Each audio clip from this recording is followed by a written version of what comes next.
కీర్తన గ్రంథం 119, 137, 138 చదువుకుందాం. యెహోవా, నీవు నీతిమంతుడవు, నీ న్యాయ విధులు యథార్థములు. నీతిని బట్టియు పూర్ణ విశ్వాస్యతను బట్టియు నీ శాసనములను నీవు నియమించితివి. ఇది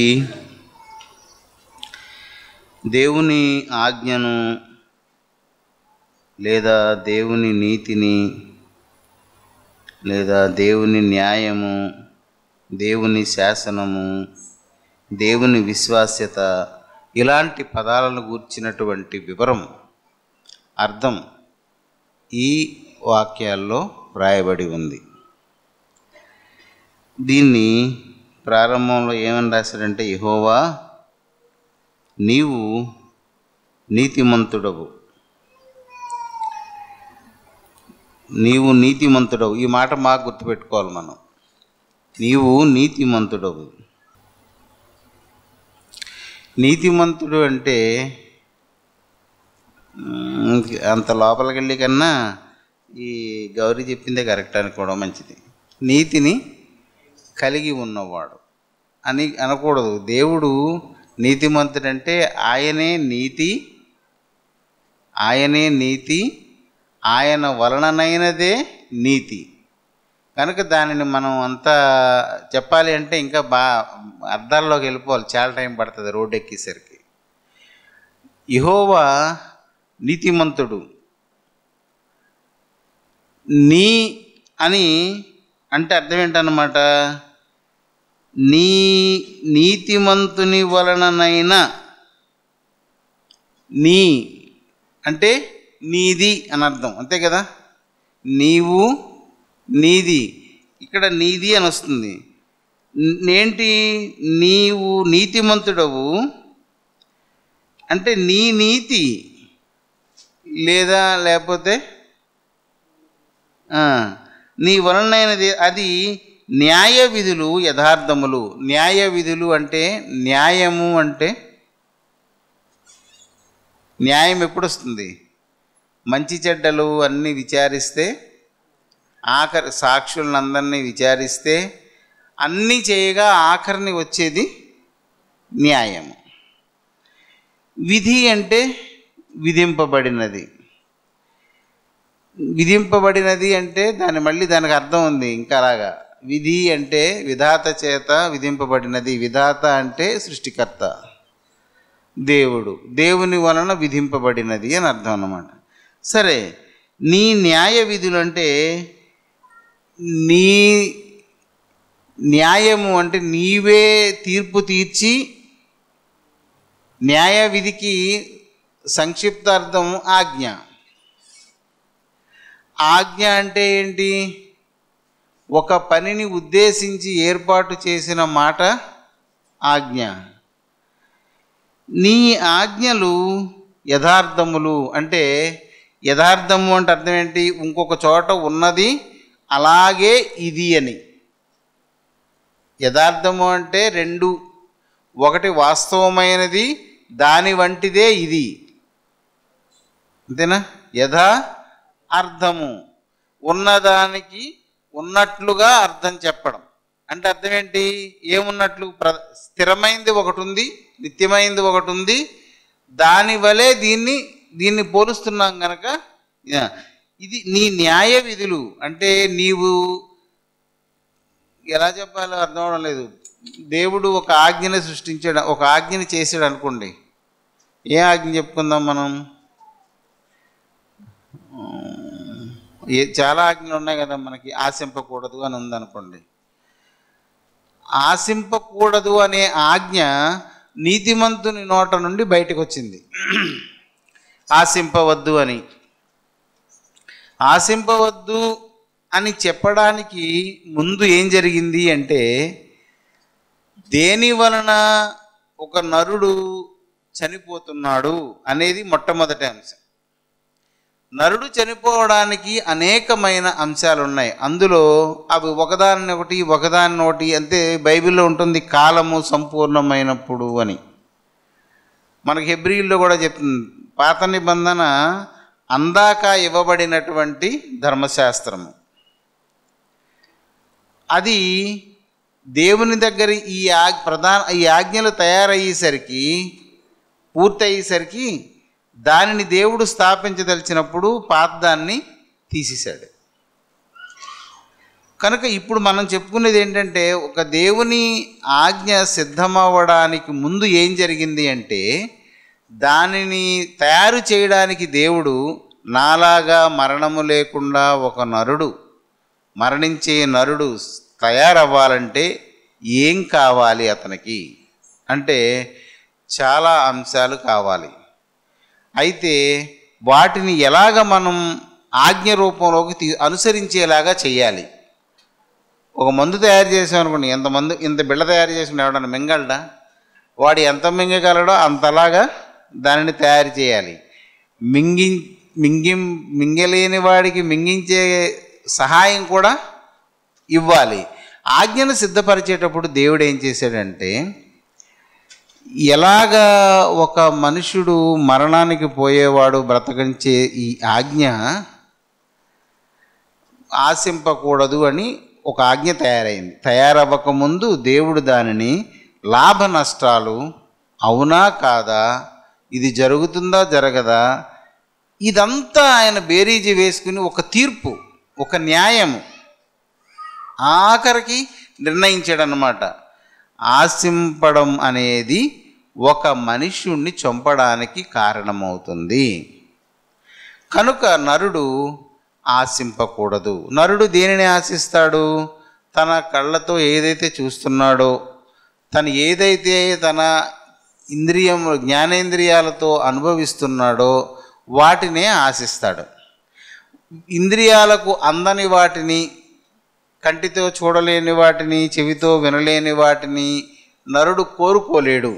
నరుడు సహాయత, నిస్సహాయత, నరుడుకున్నటువంటి శక్తి ఎంత, వాడి స్థాయి ఎంత, వీటన్నిటినీ ప్రామాణికంగా తీసుకొని దేవుడు ఒక ఆజ్ఞను విధించేటప్పుడు న్యాయాన్నంతటినీ విచారించాడు. ఒక ఆజ్ఞ తయారవ్వడానికి చాలా కాలం పట్టింది. కనుక ఈ విచారణ చేసి దాన్నంతటినీ చక్కగా తూచి ఆయన ఇది న్యాయము అని నిర్ణయించిన తర్వాత దీనిని అనుసరించాలి అనే విధిని దేవుడు ఏర్పాటు చేశాడు.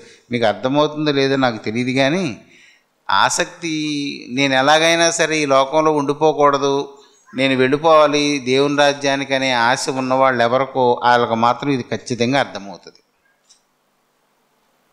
దేవుడు ఒక ఆజ్ఞను, న్యాయ విధిని ఏర్పాటు చేసేటప్పుడు చాలా అంశాలన్నిటినీ దేవుడు తన జ్ఞానంతో ఒక ఆజ్ఞను తయారు చేశాడు. ఆజ్ఞ తయారవడానికి ఏకైక కారణం మరణము నుండి విడుదల పొందడం, మరణము చేత పట్టబడలేకపోవడం, మరణం యొక్క శక్తిని చంపేయడం, జీవించడానికి కావలసిన దానిని ధరించడం, ఇవన్నీ ఒకటే. దేవుని ఉద్దేశంలో మరణమునకు లోనైన ఒక్కడు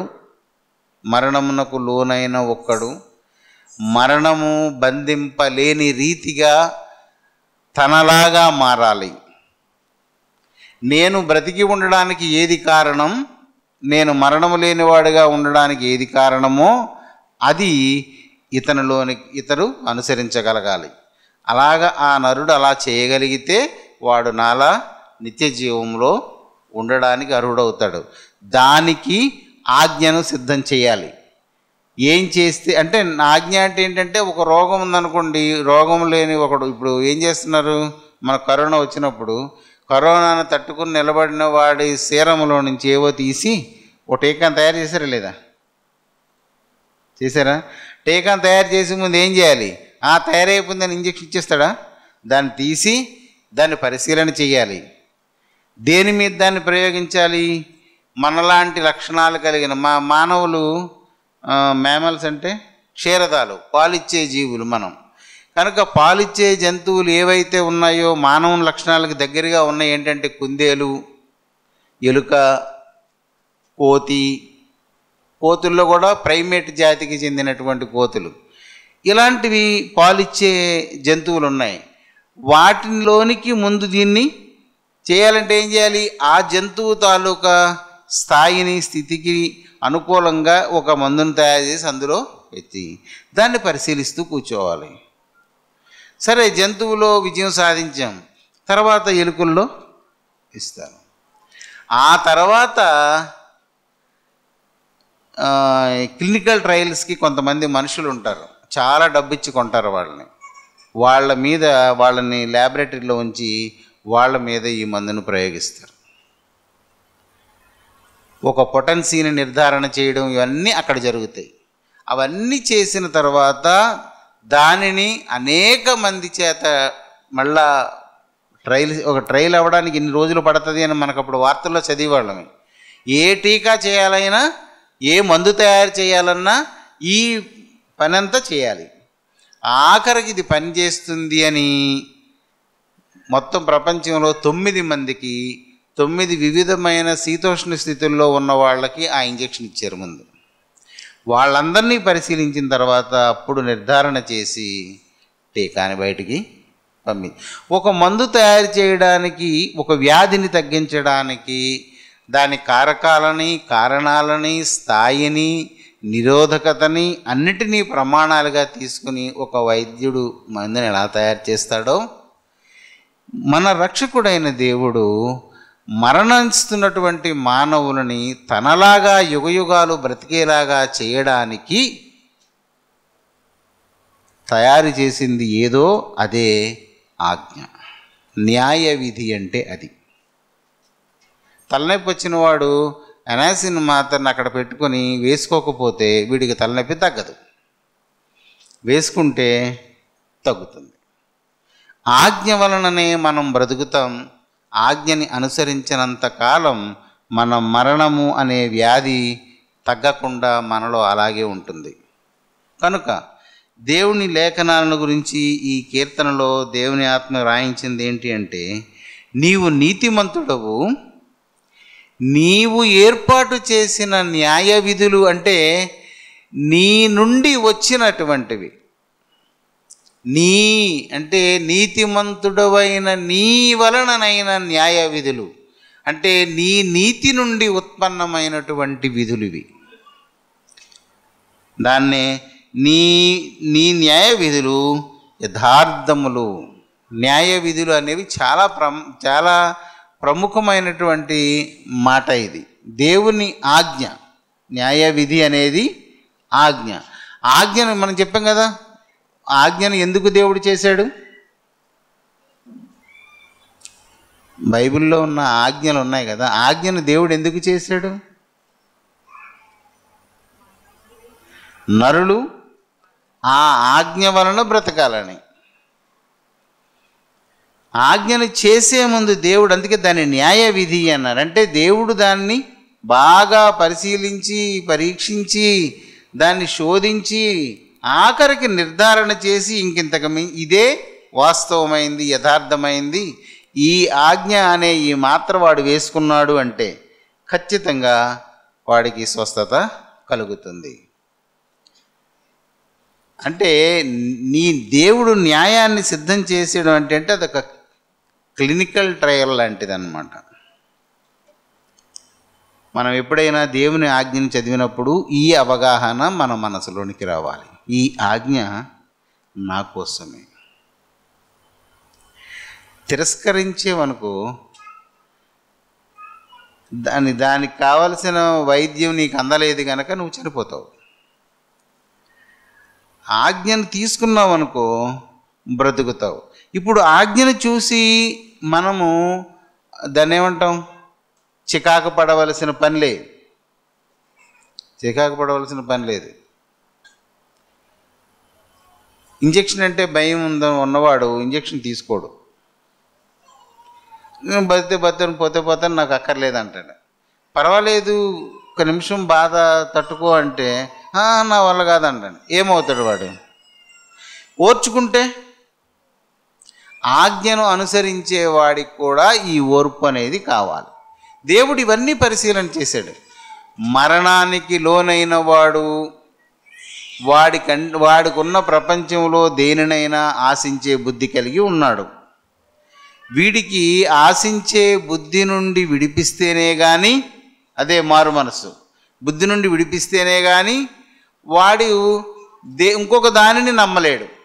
ఎలాగంటే, నేను ఈ ప్రపంచాన్ని అనుభవిస్తున్నాను, నా జ్ఞానేంద్రియాల చేత నేను అనుభవిస్తున్నాను. నా కంటికి ఏది కనిపిస్తుందో అది నిజమని నేను అనుకుంటున్నాను. ఈ కంటికి కనిపిస్తున్నది, నేను నిజమనుకున్నది కొంతకాలం ఉండి పోయేది. ఏదైతే నేను అనుభవిస్తున్నానో అది కొంతకాలం ఉండి పోయేది. ఇది పోయిన తర్వాత మిగిలేది ఏది అంటే ఎన్నడూ పోనిది, నిత్యము నిలిచి ఉండేది. అది నేను ఇప్పుడు అనుభవించలేను. పాపముతో ఉండడం వలన దానిని నేను తెలుసుకోలేను. అయితే దానిని నేను తెలుసుకోవాలంటే ఏం చేయాలి? దానిని నేను తెలుసుకోవాలంటే ఇది ముందు తప్పు అని తెలుసుకోవాలి. ఇది తప్పు అయితే ఏది నిజము అనేది అప్పుడు తెలుస్తుంది. దీనిని తప్పు అని తెలియజేయడానికి, నిజమైన దానిని గ్రహించడానికి దేవుడు ఏర్పాటు చేసిన న్యాయ విధి, ఆజ్ఞ అదే. దానిని అనుసరించడానికి మనకు శక్తి, ఇష్టము రెండూ ఉండవు. అందుకే ప్రభు ఏమన్నాడంటే, నేను మీకు మారు మనస్సును అనుగ్రహిస్తాను. ఇవి ఇవ్వడానికి మీరు హెబ్రీయుల గ్రంథం అంతా నేను మీకు చెప్పలేకపోతున్నాను, కానీ అందులో ఉంటుంది అది. ఏ కార్యం చేయాలన్నా రక్తం చిందించాలి. ఏ కార్యం చేయాలన్నా ఈ సృష్టిలో దేవుడే స్వయాన ఎప్పుడొచ్చాడంటే అన్ని యుగాలకు ఆఖరణొచ్చాడు. అంటే మీరు ఎప్పుడన్నా హెబ్రీ చదివితే, హెబ్రీ కొంచెం కఠినంగా ఉంటుంది. అది మనం జాగ్రత్తగా తెలుసుకుంటే ఇక దేవునిలో నుంచి తొలగిపోయే అవకాశం ఉండదు. ప్రతిసారి దేవుడు మృతి చెందవలసి ఉంటుంది కనుక అన్ని కార్యాలు జరిగిన తర్వాత చివరి దశకు వచ్చినప్పుడు వాటన్నిటినీ సహించి దేవుడే తన సొంత రక్తాన్ని ఇచ్చాడు.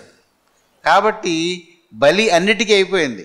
సృష్టి అయినప్పుడు బలి జరగాలి, దేవుడు పునాది వేసినప్పుడు బలి జరగాలి. అంటే బైబిల్ అంతా చదివితే మనకు అది తెలుస్తుంది. అది అన్నిటికీ బలి జరగాలి. వాటన్నిటికీ ఏంటంటే గొర్రెలు, కోళ్ళు, వీటితోటే బలితోనే దాన్ని అన్నిటినీ పూర్తి చేసుకుంటూ వచ్చారు. కానీ ఆఖరణ ప్రభువే తాను బలి అయి వాటన్నిటికీ ప్రాయశ్చిత్తాన్ని కలుగచేసి ఆ మొత్తం కాలమంతటి మీద, అంటే దేవుడు సృష్టి ప్రారంభించిన దగ్గర నుంచి ముగింపు వరకు కావలసినటువంటి, ఇక తర్వాత యుగాలు ఏమీ లేవు, యుగముల అంతమందు అని మనం హెబ్రీలో రాస్తాడు పౌలు. ఆఖరిలోని ఇచ్చాడు గనక మొత్తం మీద ఈయనకి అధికారం కలిగింది, విమోచన అధికారం ప్రభువుకు కలిగింది. ఆయన ఇలా చేయడానికి ఏంటి కారణం అంటే, మరణించి తిరిగి నేనే లేస్తే కానీ అది సర్టిఫై అవ్వదు. వీలునామా రాసిన వాడు హెబ్రీలో ఉంటుంది అంతా. ఎవడన్నా వీలునామా రాశాడంటే వాడు చస్తేనే కానీ ఆ వీలునామా అధికారంలోకి రాదు. ఇప్పుడు నేనే ఉన్నాను, నా ఆస్తి అంతా నా పిల్లడికి రాశాను కానీ నేను ఉన్నంతకాలం ఆ వీలునామా చెల్లదు. నేను చనిపోయిన తర్వాత అది వాడికి వస్తుంది. కనుక ప్రభువు తానే ఆ వీలునామా రాసిన వాడే. ఇలా దేవుడు ఈ ఆజ్ఞలన్నీ తయారు చేసి వీటిని అనుసరించిన వాడికి నీతి అనేది ఒకటి కలుగుతుంది. ఆ నీతి వలన వాడు జీవిస్తాడు, వాడు చనిపోయినా బ్రతుకుతాడు. మరణం అనేది మరి ఎన్నడూ వాడిని ముట్టుకోవడానికి దానికి శక్తి ఉండదు.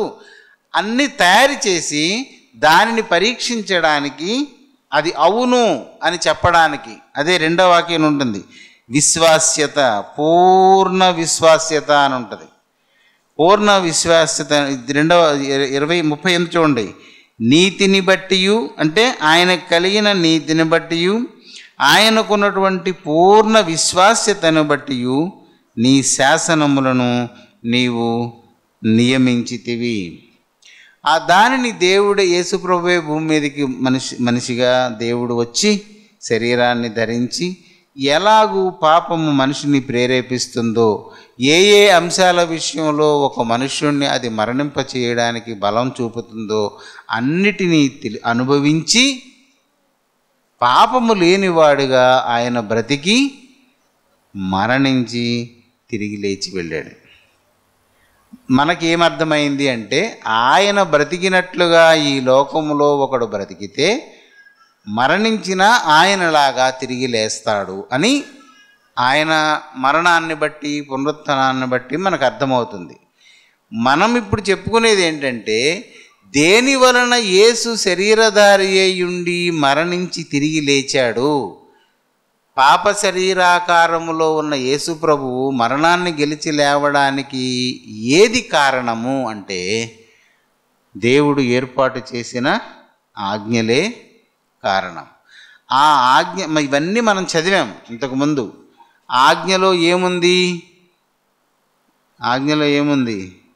జీవింపజేసే మనం హెచ్కేలో చదివాం, నీవు ఆజ్ఞలను అనుసరిస్తే వాటి వలననే మనము బ్రతుకుతాం. మీకు వాక్యాలు కంఠతం పెట్టడం వలన లాభం తెలుస్తుందా? ఇప్పుడు వాటి వలననే మనం బ్రతుకుతాం, ఆజ్ఞ వలననే బ్రతుకుతాం, అంతేగాని ఆజ్ఞలు అనుసరించకపోతే చనిపోతాం. కాబట్టి మనం ఈ రాత్రి నేర్చుకోవలసింది ఏంటంటే దేవుని న్యాయ విధి ఒక కారణము చేత ఏర్పాటు చేయబడింది. ఏంటి ఆ కారణము అంటే మనలోనున్న మరణకారకాన్ని చంపి జీవకారకాన్ని భర్తీ చేస్తుంది. అక్కడ ఏది? ఆజ్ఞ. ఈ ఆజ్ఞను అనుసరిస్తూ ఉన్నప్పుడు చాలా సమస్యలు వస్తాయి. ఆజ్ఞను అనుసరిస్తున్నప్పుడు, ఆజ్ఞను పాటిస్తున్నప్పుడు దానివలన చాలా మన మనస్సు, మన హృదయము ఒప్పుకోవు. వీటితో పాటు బయట ఉన్న దుష్టుడు ఒప్పుకోడు. మరి లోపల ఉన్న హృదయమే మోసం చేస్తుంటే, మనసే దానికి లోబడకపోతే, బయట నుండి దుష్టుడు కూడా ఆటంకాలు ఏర్పరుస్తుంటే, మరి ఒక నరుడు ఎలాగూ ఆ మరణాన్ని జయింపజేసే ఆజ్ఞని అనుసరించగలడు? అనుసరించలేడు. ఒక చోట ఉంది కదా, ఒక సందర్భంలో యేసుప్రభు చెప్పాడు, ఇది మనుషులకు సాధ్యము కాదు, అసాధ్యము. ఎందుకని? ఇప్పుడు ఈ మూడు శత్రువులు, మనస్సు, హృదయము, దుష్టుడు, ఇంతమంది ఆజ్ఞను అనుసరించకుండా చేయడానికి మనల్ని బలవంతం చేస్తుంటే ఒక మనుష్యుడు ఎలాగూ మరి ఆజ్ఞను అనుసరించి మరణాన్ని గెలవగలడు? చేయలేడు. కనుక దేవుడు తానే ఏం చేశాడంటే కృప అనే ఒక సహకారిని, ఒక సహాయాన్ని నరులకు అందించాడు. కృప అంతే. బైబిల్లో దాని గురించి ఏం రాసిందంటే ఈ కృప జీవము కంటే ఉత్తమము అని ఉంటుంది బైబిల్లో. అది ఎప్పుడైనా మనం చెప్పుకుందాం. కృప మనం పొందుకునే జీవము కన్నా గొప్పది అని కాదు, ఉత్తమము అంటే ఇంకా చాలా విలువైనటువంటి స్థాయి కలిగింది. ఎందుకని? అందుకే అంటాను, ఎవడైనను ఈ కృపను తిరస్కరిస్తే, కృపలో నిలిచి ఉండకపోతే, కృపను కాళ్ళతో తొక్కేస్తే వాడు విపరీతమైన నరకయాతన అనుభవిస్తాడు. దేవుడు ఈ కృప అనే ఒక అంశాన్ని నరులకు ఎంత కృప సరిపోతుందంటే ఏమనుంది? కృప యొక్క విస్తృతి ఎంత? ఏమన్నాడు? నీవు అడుగు, నేను నీ కృపనిస్తాను. ఎంత ఉంది అది? అంత విస్తారమైన కృప మనం మారతామంటే సిద్ధంగా దేవుడు ఉంచాడు. అంత కృపను మనకు ఇచ్చి ఇప్పుడు ఆజ్ఞను అనుసరించమని చెప్తున్నాడు. ఆ ఆజ్ఞను ఎప్పుడైనా బైబిల్ చదివినప్పుడు నీవు ఏదైనా ఇది చేయవద్దు అని ఉంటే ఇది చేయకుండా అలా అనకూడదు. ఇది నా కోసమే, ఇది ఒక న్యాయ విధి. దేవుడు తీర్పు తీర్చి న్యాయమని నిర్ణయించి మనకిచ్చినటువంటి ఆజ్ఞ ఇది. ఇది నేను అనుసరిస్తే బ్రతుకుతాను, నేను అనుసరించకపోతే చనిపోతాను, అంతే. ఈ విషయాన్ని దేవుని ప్రజలు గుర్తుపెట్టుకోవాలి. ఆజ్ఞను చూసి మనం నిలబడిపోవాలి. ఉండి ఇది నేను అనుసరించలేను, నా వలన కాదు అంటే, వలన కాదు అంటే నువ్వు చచ్చేవని లెక్క. ఇంకా ఏం చేయాలి? అది నీవు అనుసరించగలగాలి. అప్పుడు నువ్వేం చేయాలి? నేను అనుసరించలేను, నా మనసు ఒప్పుకోవడం లేదు, కానీ అనుసరించాలి, అనుసరించకపోతే చనిపోతావు. అప్పుడు నువ్వేం చేయాలంటే ఊరుకుంటే కుదరదు, కృపను ఆశ్రయించాలి. ఆయన కృపా సింహాసనం ఎదుట మోకరించాలి. ఖచ్చితంగా చేయాలి, చెప్పాలి.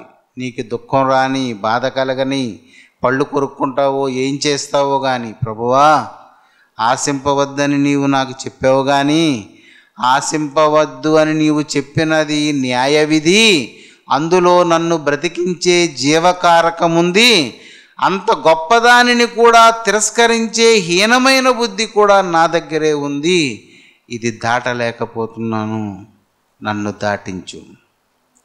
ఇది మనము చేయవలసిన పని. ఆయన ఆజ్ఞను, న్యాయ విధి యొక్క విలువను, న్యాయ విధిలో దేవుడు చేసినటువంటి తీర్మానము, అది చేయడానికి దేవుడు ఎంత కాలము తీసుకున్నాడో అంతా అందులో ఇమిడి ఉందని నువ్వు గుర్తుకుపెట్టుకోవాలి. ఆజ్ఞను ఉత్తినే అవ్వదు, అందరూ అలా చేస్తున్నారా, అలాగైతే బోల్డ్ మంది నరకానికి వెళ్ళిపోరా, ఇవన్నీ నీ మనసు చెప్పేవి, నీ హృదయం చేసే మోసమే. వాళ్ళందరూ నాశనానికి వెళ్ళిపోతే నువ్వు కూడా వెళ్ళిపోవడానికి ఇష్టపడుతున్నావా? ఆ సుఖం కన్నా ఇదే మంచిది అనుకుంటున్నారా? పరలోకం కన్నా ఈ కొద్ది తర్వాత అవుతుందో లేదో, ఉందో లేదో, ఏంటో ఇదంతా అనిపిస్తుందా? ఈ బాధలను, ఈ ముక్కుళ్ళన్నీ ఎందుకు వస్తాయంటే ఆజ్ఞను గైకొనలేక, దానిని గైకొనలేక. ఆజ్ఞను వచ్చిన వెంటనే, తెలిసిన వెంటనే చూడాలి, అందులో నన్ను మరణాన్ని దాటించే జీవము అందులో ఉంది, ఇది నేను అనుసరించాలి. మనసును అణుచుకొని హృదయాన్ని నీవు జయించి నీవు దేవుని కృపను పొందుకొని పోతుంటే దుష్టుడు అనేకమైన అడ్డంకులు నీకు వేస్తాడు. ఎందుకంటే దుష్టుడు మరణకారక శక్తి కలిగిన వాడు, నరులను మరణింపజేసేటువంటి వాడు దుష్టుడు. జీవింపజేసే దేవుని వెంబడిస్తుంటే వాని అధికారంలో ఉన్న ఈ లోకంలో నుండి నువ్వు తప్పించుకొని అక్కడికి వెళ్ళడం వాడు ఒప్పడం. ఏదో ఒక విధమైన శోధన, ఎలాగో ఒకలాగా ఒక అడ్డం పెడుతుంటాడు. అప్పుడు దేవుడు చెప్తున్నాడు, వాడిని ఎదిరించండి. ఏమని? నేను ఎలాగైనా వెళ్తాను. అలా మన ప్రవక్తల గ్రంథంలో చాలా చోట్ల దుష్టుని, నీతిని ఎదిరించిన పరిశుద్ధులు, ముఖ్యంగా మీకా బాగా మనకి ఖచ్చితంగా కనబడుతుంది. ఎహెచ్కేలు కూడా, ఇర్మియా కూడా, వీళ్ళందరూ దుష్టుని ఎదిరిస్తారు. చావుకైనా మేము సిద్ధమే, కానీ వాళ్ళు నిన్ను కొడతారు ఇర్మియా ఇలా చెప్తే అంటే, వాళ్ళు ఏం చేసినా నేను చెప్తాను అలాగే అని వాళ్ళు ఎదిరించి, దుష్టుని ఎదిరిస్తే వాడు వెళ్ళిపోతాడు. వాడికి అంతే దేవుడు చెప్పింది. వాడికి ఏంటంటే, ఒక పరిశుద్ధుడు లేదా పరిశుద్ధతని ఆసక్తి కలిగిన వాడు, మరణాన్ని జయించడానికి వెళుతున్నవాడు ఎవడైనా, యేసు రక్తం చేత విమోచింపబడినవాడు ఎవడైనా వాడిని ఎదిరిస్తే వాడు పారిపోతాడు. ఎదిరిస్తే ఎవడో పారిపోడు, అసలు మనుషుల్లోనే పారిపోరు, ఎదిరిస్తే అక్కడే నిలబడి ఉంటాడు. కానీ సాతానుకు మాత్రం ఒక నీతిని అనుసరించేవాడు, ఆజ్ఞను అనుసరించేవాడు గనక ఆ విషయంలో సాతాన్ని ఎదిరిస్తే వాడు పారిపోతాడు. దేవుడు అంత బలాన్ని విశ్వాసకి ఇచ్చాడు. దీన్ని మనం ఏమనుకుంటామంటే, ఎదిరించడం అంటే దెయ్యం పట్టిన వాడిని ఎదిరించడం అనుకుంటారు. దెయ్యం పట్టిన వాడిని ఎదిరించడం, వాడిని గద్దించమంటాడు దేవుడు. అది గద్దించడం అంతే. కనుక మనల్ని ఎవరైతే జీవమును కలిగి ఉన్న ఆజ్ఞను అనుసరించకుండా మనల్ని ఇబ్బంది పెడుతుంటాడో వాడిని ఎదిరించాలి. సాతానా, యేసుప్రభు ఏం చేశాడు? అక్కడ జరిగింది ఏంటి? ఇదిగో నేను ఇలాంటి మరణం పొందబోతున్నాను అని శిష్యులతో చెప్తుంటే పేతురు ఏమన్నాడంటే, ప్రభువా అట్టి మరణము నీకు దూరమగునుగాక అని. అది మనమైతే ఏం చేస్తాం? నేనే ఆ స్థితిలో ఉన్నాను అనుకోండి, ఎవరన్నా వచ్చి అలాగన్నారు అనుకోండి, అమ్మా ఇతను నన్ను ప్రేమిస్తున్నాడు కాబట్టి నన్ను కాపాడడానికి ఈ మాట అంటున్నాడు, నాకు ధైర్యాన్ని ఇవ్వడానికి ఈ మాట అంటున్నాడు, నిజమే అని అనుకుంటుంది. కానీ యేసు ప్రభువు ఆ స్వరంలో ఉన్నటువంటి దుష్టుని ఎదిరింపదలిచాడు. సాతానా నా వెనుకకు పో. అది పేతురునా? ఆ మాట పేతురుని కాదు. ఏదైతే జీవ మార్గానికి అడ్డంగా వస్తుందో, ఏదైనా ప్రేమగానే వస్తుంది. దెయ్యమైనా సరే జుత్తిర పోసుకుని మన ముందుకు వచ్చిందంటే ఊరుకుంటాం మనం? ఎలా వస్తుంది? దుష్టుడు ఎలా వస్తాడు మన దగ్గరికి? మనకు ప్రేమించే వ్యక్తుల ద్వారా, దురభిమానాన్ని ప్రోత్సహించే వాళ్ళ ద్వారా, లాలనగా ఉంది కదా. శత్రువు ఎప్పుడు కూడా మాటలు ఎలా ఉంటాయి? మాట్లాడరేటి మీరు? ముద్దులు, వాక్యం అది అలా చెప్పాలనా? పగవాడు ముద్దులు పెడతాడు. ఎన్ని ముద్దులు పెడతాడు? లెక్కలేనన్ని. మనకేమనిపిస్తుంది? నేనంటే ఎంత ప్రేమో, పెట్టేసుకున్నాడు, పెట్టుకో, ఇటో కోట ఇటో పాతి, కానీ మనం ఇచ్చేస్తాం, మనం మురిసిపోతుంటాం అంతే. కానీ అవన్నీ పగవాడు అంటే నాశనాన్ని కోరేవాడు, పాడును కోరేవాడు, నేను చేటును నాకు అప్పగించేవాడు, వాడు పెడుతున్నాడు. స్నేహితుడైతే చాలామంది క్రైస్తవ సమాజాల్లో మంచి స్నేహితులు ఎవరికీ ఉండరు. ఎందుకంటే ఎవడో గ్రహించడు. మంచి చెప్తే అది గాయమవుతుంది, చెడు చెప్తే అది ముద్దవుతుంది. అందుకే లేఖనంలో సొలొమోను ఆ దేవుని జ్ఞానాన్ని బట్టి రాసిన మాట, మేలును కోరి స్నేహితుడు గాయం చేస్తాడు.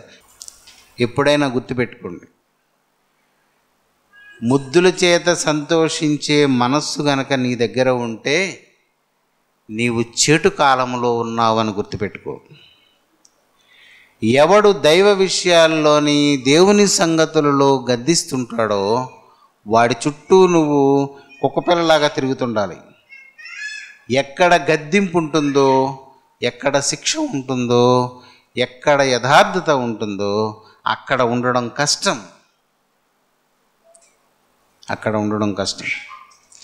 కనుక దేవుని పిల్లరా, ఈరోజు మనం నేర్చుకునేది ఒకే ఒకటి. ఆజ్ఞ దేవుని యొక్క న్యాయవిధి. న్యాయవిధి అంటే మళ్ళీ చెప్పాలా? దేవుడు తానే ఈ విషయంలో మరణాన్ని చంపడానికి కావలసిన శక్తిని దానిలో ఉంచి ఒక ఆజ్ఞను తయారు చేసి మనకిచ్చాడు. ఆజ్ఞను చదివినప్పుడు ఆ ఆజ్ఞలో జీవం ఉంది, దానిని నేను అనుసరిస్తే ఆ జీవం నాలోనికి వస్తుంది అని దేవుని పిల్లలు గ్రహించాలి. అప్పుడు ఆజ్ఞలు వాళ్ళకి చికాకు పుట్టించవు. సరిగదా, నేను దానిని స్వీకరించలేకపోయానే, గైకొనలేకపోయానే అనే ఒక అసంతృప్తిని, దీన్ని నేను అనుసరించలేకపోతున్నానే, నేనేంటి ఇంత అసమర్థుడిని అయిపోయానని ఒక మన హీనతను గుర్చిన ఒక భావనని మనలో పుట్టిస్తాయి. అప్పుడు ఏం చేయాలంటే, నేను అనుసరించడానికి ఇష్టపడని, నేను అనుసరించలేని ఈ జీవము గల ఆజ్ఞను నా చేత అనుసరింపజేయడానికి ఒక సహాయం ఉంది. ఈ న్యాయ విధిని ఏర్పాటు చేసిన వాడు దీన్ని అనుసరింపజేయడానికి సహాయం చేసే కృపను ఒక దాని నుంచి ఉన్నాడు అని గ్రహించి ఆ కృపను ఆశ్రయించాలి. కృప అంటే చేయడానికి శక్తి చాలనప్పుడు, శక్తి లేనప్పుడు, శక్తిహీనులను కూడా శక్తిమంతునుగా చేయడానికి కావలసినంత దానిని ఇచ్చేదానినే కృప అంటారు. మనం ఎంత అవిటివారమైనా, ఎంత అనామకులమైన, అజ్ఞానులమైన, అసమర్థులమైన, శక్తిహీనులమైన కృప అనుసరింపజేసేలా చేస్తుంది. కానీ ఎవరి చేత? ఎవడైతే పరిగెత్తలేని వాడు ఉన్నాడో, నేను బహుమానం తీసుకోవాలి అనే ఆశ ఉంటే వాడి చేత. కూర్చొని లేవకుండానే అలా ఉంటే ఇంకేముంటుంది? కృప పని చేయడానికి స్థలం ఎక్కడ ఉంటుంది? అక్కడ నీ ఆసక్తి అనేది, ఆ రంగమే కృప వచ్చి కూర్చోవడానికి చోటు. కనుక కృపను ఆశ్రయించండి.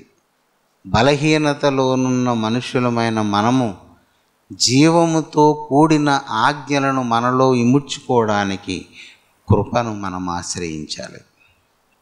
ఈ న్యాయ విధులను దేవుడు ఏం చేశాడంటే, తన విశ్వాస్యత అంటే విశ్వాసము వలన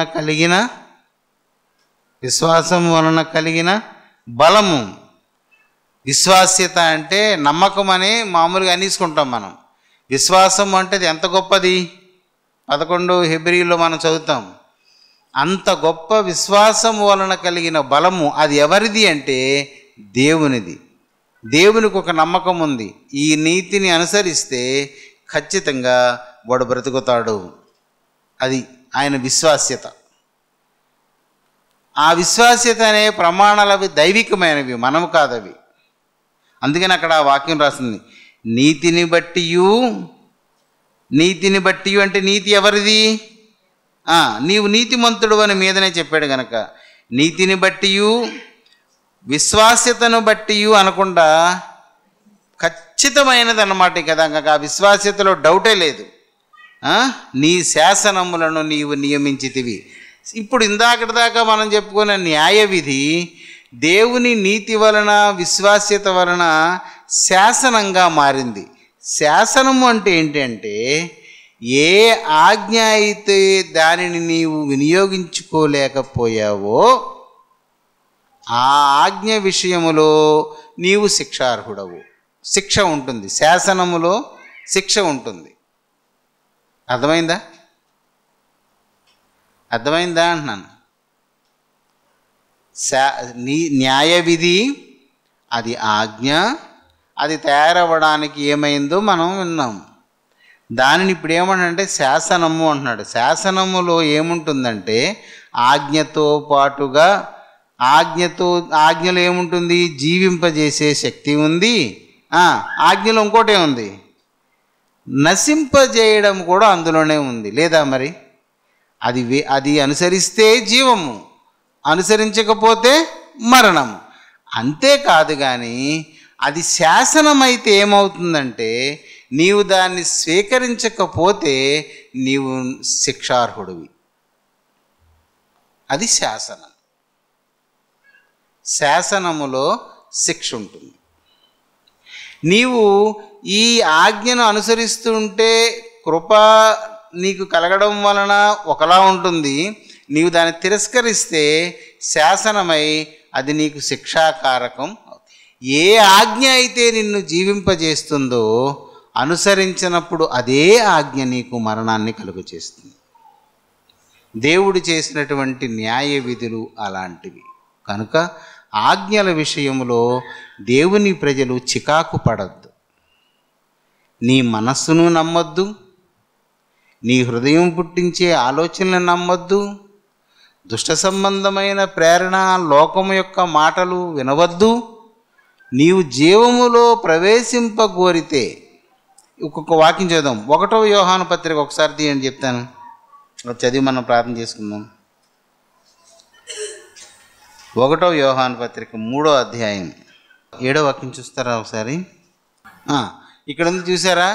ఏ నీతి నుండి ఈ ఆజ్ఞలు తయారయ్యాయో మనకిక్కడ యోహాను తెలియజేస్తున్నాడు. ఏమని? ఆయన నీతిమంతుడు అని ఇందాక మనం చదివాం.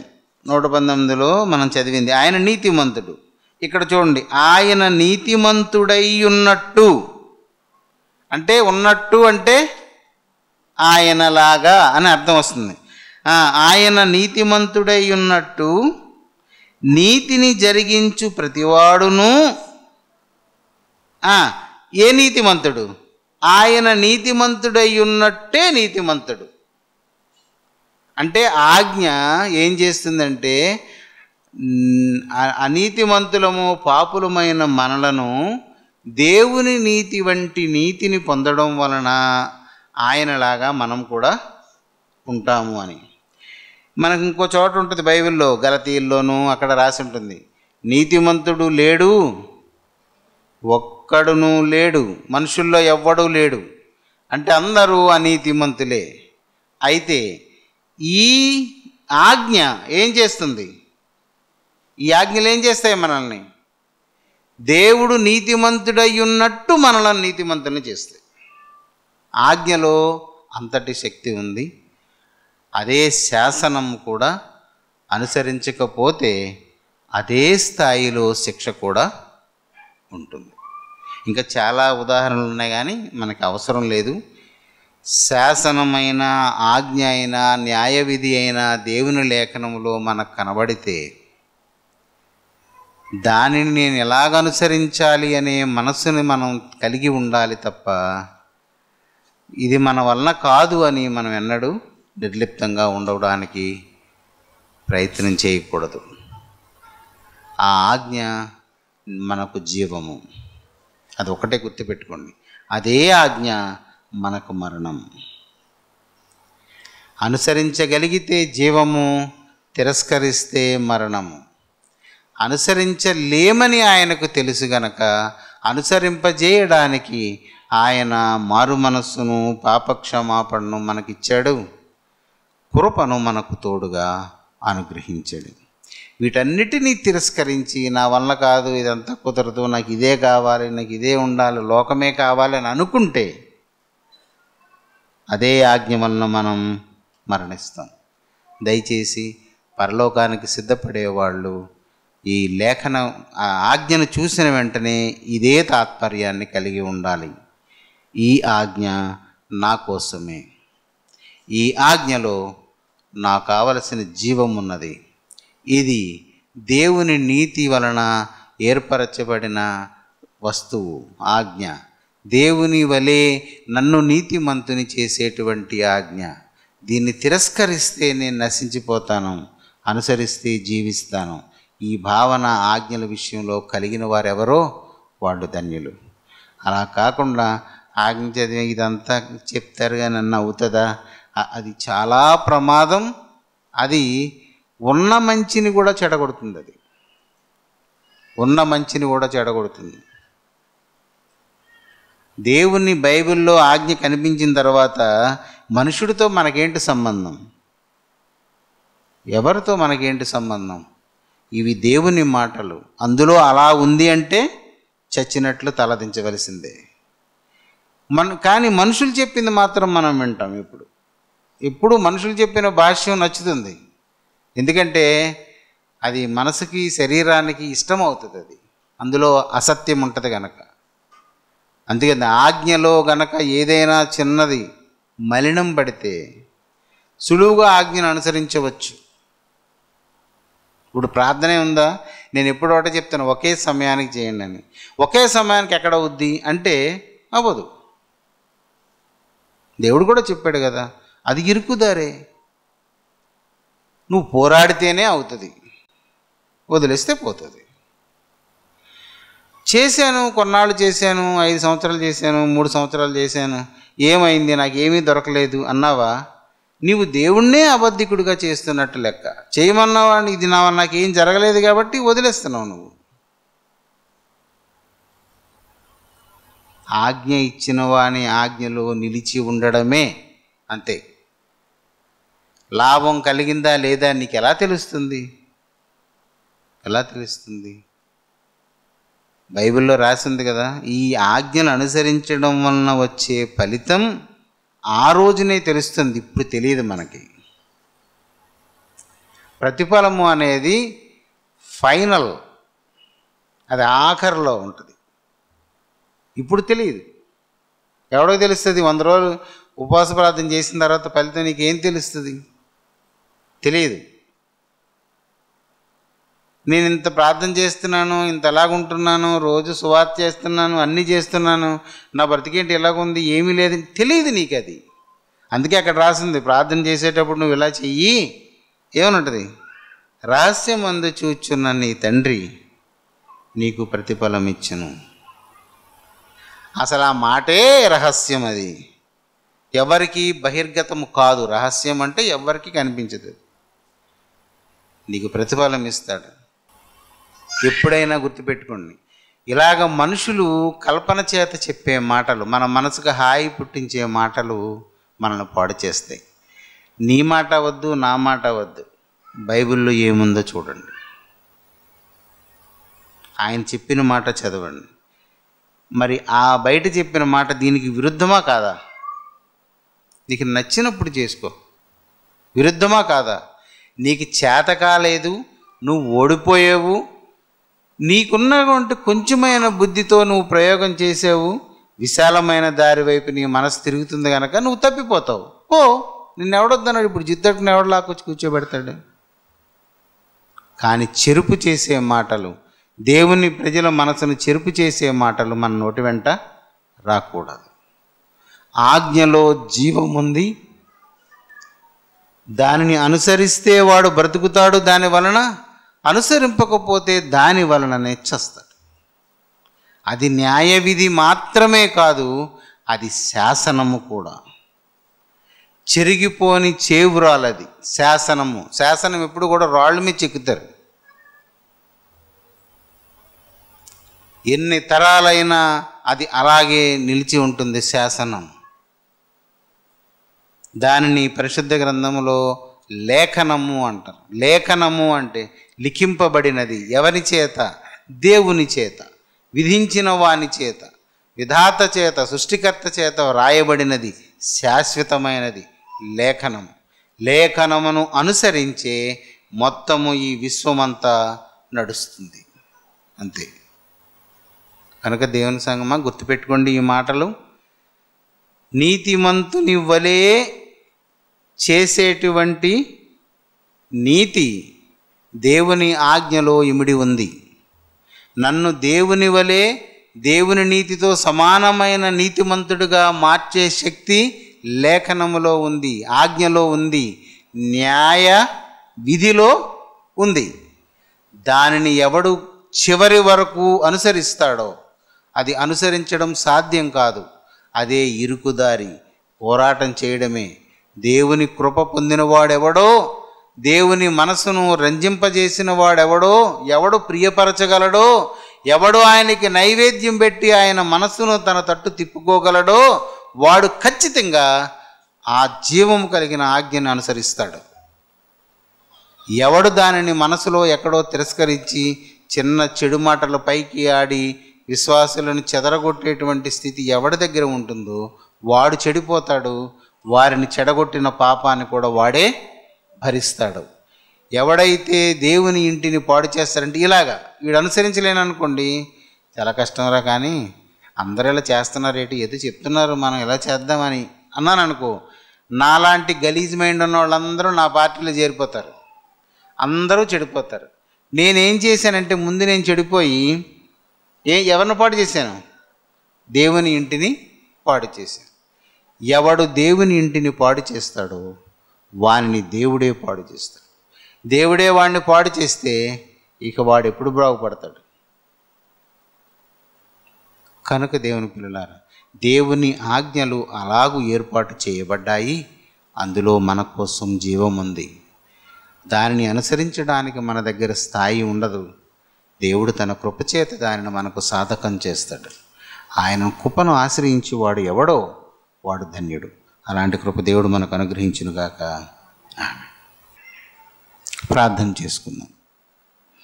పరిశుద్ధుడైన మా దేవ, కృపగల మా తండ్రి, నీకు స్తోత్రములు. నాయన, నా తండ్రి, నీవు సెలవిచ్చిన నీ మాటలు, మొదటి వారు నీ రాకడకు ముందు అనేకులు కడపటి వారవుతారని. కనుక ఎవని మనస్సు అయితే నీ ఆజ్ఞలను విడిచి తిరగాలని అనిపిస్తుందో వాని ఎడల నీ విస్తారమైన కృపను కుమ్మరించు నాయన. వారికి కృప దయచేయి. వారిని బలవంతము చేసి నీ సన్నిధిలో నిలుపు.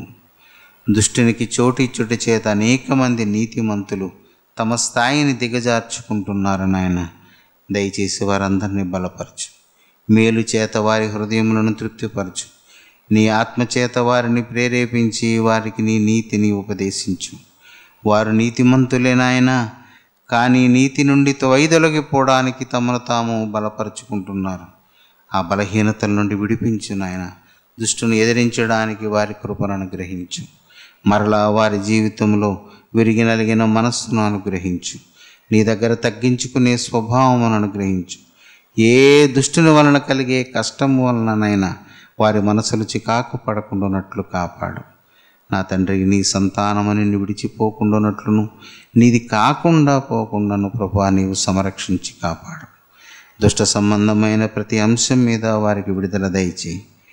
ప్రతి నీ ఆజ్ఞ నీ జీవమును కలిగి ఉన్నదని, ప్రతి నీ న్యాయ విధిలోనూ మరణమును జయించే శక్తి ఉన్నదని, అనుసరింపజేయడానికి కృప సిద్ధముగా ఉన్నదని నీ ప్రజలు గ్రహించగలుగుటకు సహాయం చేయి. వ్యర్థమైన వాటి నుండి తప్పించి కాపాడు. నీ సన్నిధిలో ఆరాధనకు రాలేకపోయిన వారు కలిగిన ఆటంకములేవో, వారు అధిగమించగలిగినవేవో అధిగమించలేనివేవో సోమరితనము చేత కుంగిపోయి ఉన్నారు ప్రభా. ఈ స్థితులన్నిటి నుండి నీ సంతానమును విడిపించి నీ సన్నిధిలో పదిలపరచు. చీకటి సంబంధమైన ప్రతి బలము నుండి నీ సంతానమును తప్పించి కాపాడమని యేసు నామమున అడుగుచున్నాను తండ్రి.